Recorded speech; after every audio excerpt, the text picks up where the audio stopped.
Buenas tardes, hoy veremos el tema de semiconductores y el yodo. Estos dos temas son muy importantes para la electrónica y bueno, sabemos que la electricidad se pueden identificar dos tipos de materiales principalmente, los materiales conductores y los no conductores.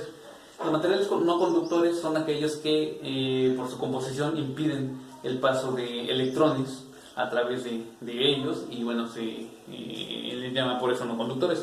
Los materiales conductores son aquellos que facilitan el flujo de electrones, es decir, de la corriente. Y bueno, sabemos también que en los materiales todos se componen en su forma más simple por un protón y alrededor del cual tenemos órbitas de electrones que giran justamente alrededor de ese protón. Bueno, esos electrones cuando se mueven de un lugar a otro, cuando se mueven por ejemplo de aquí de este protón o de este átomo a este otro, eso, cuando este electrón se mueve hacia acá, eso es justamente lo que genera la electricidad o la corriente eléctrica como tal. Es un movimiento de electrones. Y bueno, los electrones que pueden desplazarse más fácilmente de un átomo a otro son los electrones que se encuentran más alejados del protón. Sabemos que existe una fuerza de atracción protón-electrón, entonces esa fuerza se va a hacer más grande conforme el electrón se vaya alejando del núcleo.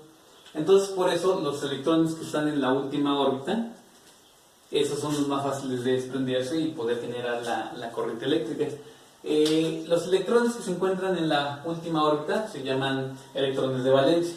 A la última órbita también se le conoce como órbita de valencia. Y bueno, eso es en cuanto a los conductores y los no conductores. En cuanto a los materiales, semiconductores son aquellos que tienen un comportamiento intermedio entre un conductor y un no conductor.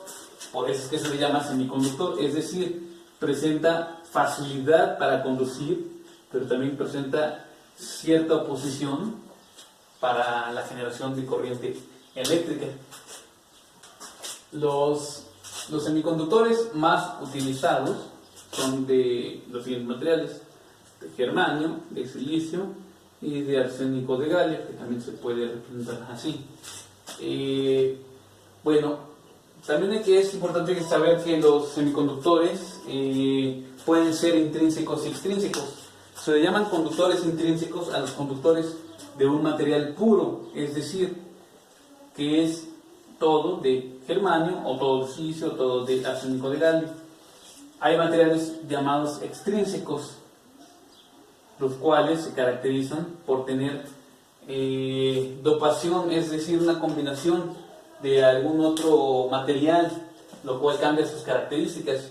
Bueno, estos semiconductores se caracterizan por tener varios electrones en su órbita de valencia, no tanto como lo tiene un conductor, que hace muy fácil la conducción, pero sí más que un aislante. Y además, lo que mencionaba, se pueden combinar para poder cambiar sus características. Dentro de los semiconductores extrínsecos encontramos dos tipos: el tipo N y el tipo P. El tipo N es aquel que tiene 5 electrones de valencia, y con esta característica se vuelve un mejor conductor. El tipo P se encuentra con 3 electrones de valencia. Tomando en cuenta un material en el cual tenemos un protón, tenemos nuestras órbitas de electrones y tenemos en la última órbita 4 electrones de valencia. Cuando tengo 4 electrones de valencia y a este le combino un material, o le agrego un material que tiene 5 o que tiene que es tipo N, pues lo vuelvo un material tipo N, gana un electrón más, lo cual al tener 5 electrones lo hace mejor conductor, puesto que tiene mayor facilidad para poder ceder un electrón a otro material o a otro conductor. En cambio, cuando tenemos esto, cuando tenemos un material extrínseco tipo P, en este caso, tenemos nuestros tres electrones, y en el otro donde había el electrón se dice que queda un hueco, el cual propicia que los electrones de aquí, algunos de ellos, en este caso el que se puede mover más fácilmente, pase a ocupar ese hueco.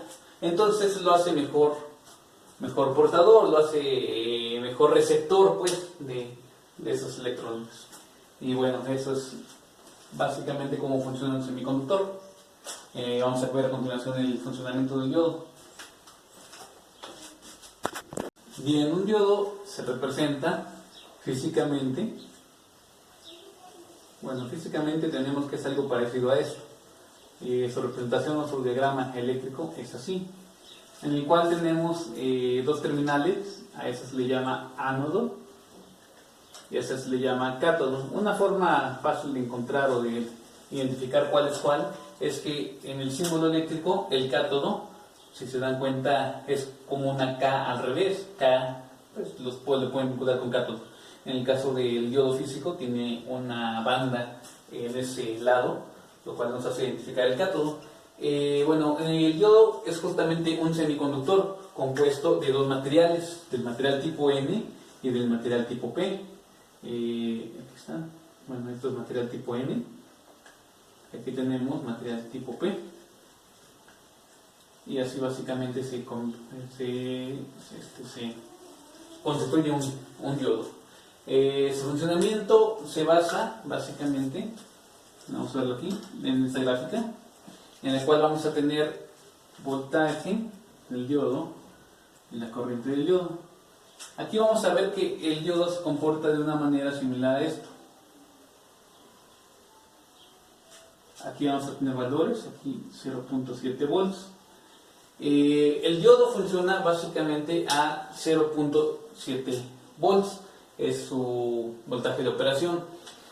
Aunque le suministremos mayor corriente al diodo, el voltaje no va a pasar de 0.7 volts. En un plano ideal, en el plano real, puede ser 0.71 o 0.69, pero bueno, muy cercano a 0.7.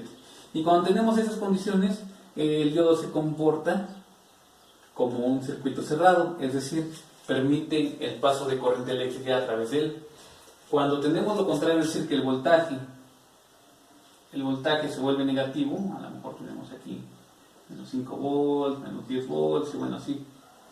Cuando el voltaje se convierte en negativo, entonces la corriente es prácticamente cero. Si aquí viéramos cómo sigue esta gráfica, veríamos que va a seguir en forma totalmente horizontal, es decir, que ya no va a haber cambios. La corriente va a llegar a cero y prácticamente se va a mantener allí. Insisto, es el comportamiento de un diodo en el plano real. En el plano ideal, el comportamiento vendría sobre el eje horizontal, que estaría en cero, exactamente en 0 amperes. Entonces, cuando esto sucede, que el voltaje es negativo y no hay corriente, el diodo se comporta como un circuito abierto, es decir, no va a haber paso de corriente. Eso lo podemos ver muy fácil porque en la polarización, para que sea una polarización que nos dé un comportamiento en el que el diodo se comporta como un circuito cerrado, el ánodo tiene que estar polarizado en positivo y el cátodo en negativo. De esta manera, la operación va a ser la operación activa del diodo. Para la operación inversa, está activa. Para la operación inversa, en la que se comporta como un circuito abierto, es cuando el ánodo está en negativo y el cátodo está en positivo. Y entonces, esa es la región inversa del diodo.